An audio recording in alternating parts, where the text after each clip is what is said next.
Her Hidden Chapter මේක තමයි කතාවේ නම.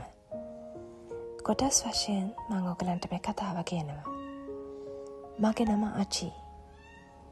අචි මැරි කරලා අචිට හස්බන්ඩ් කෙනෙක් ඉන්නවා. අචිගේ හස්බන්ඩ්ගේ නම තමයි රවි. අචිට බබාලා දෙන්නෙක් ඉන්නවා.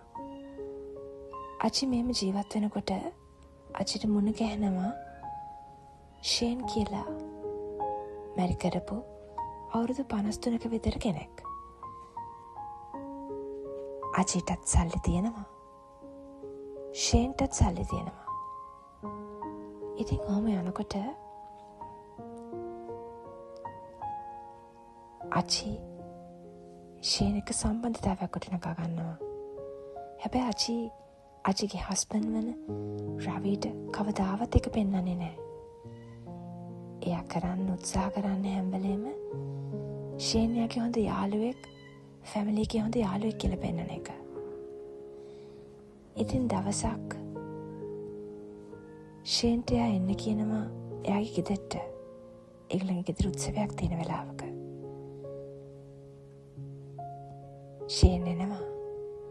ඉතින් අචි කෝල් කරනකොට අචිගේ ෆෝන් එකේ ෂේන්ගේ නම්බර් එක සේව් කරලා නැහැ. මොකද අචි බයයි අචිගේ හස්බන්ඩ් රවිට ඒක දැනේ කියලා. ඒ වගේම ඒගොල්ලෝ එළියේදී හම්බ වෙනවා. හැබැයි ප්‍රසිද්ධ තැන්වල නෙමෙයි. ඒ ෂේන්ගේ ගෙදරදී.